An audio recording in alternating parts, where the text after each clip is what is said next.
Absolutely. Islamophobia has been a real problem globally for several decades.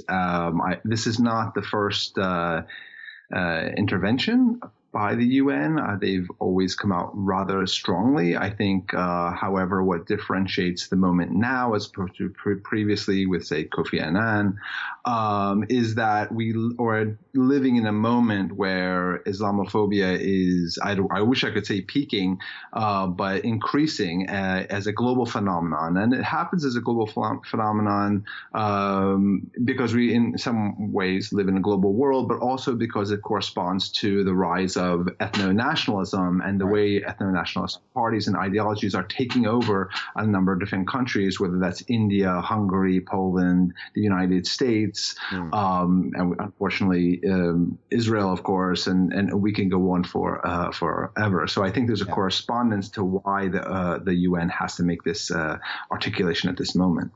Okay, so Salman, as Stephen there said, we are seeing populist leaders rising around the world, right, in places that he's laid out. How much of an effect does that have on Islamophobia? Why does that, in fact, give rise to further anti-Muslim bigotry? Is it simply a question of the other and, otherizing everybody around them?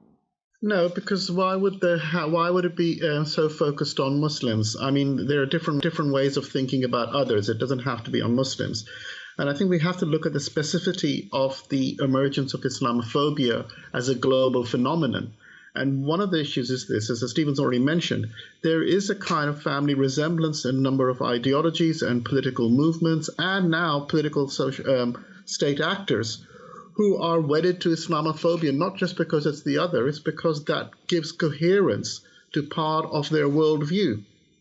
And the difficulty is this, that issue isn't one that normally falls within the normal conventions of the left and the right, etc. It cuts across all different ways.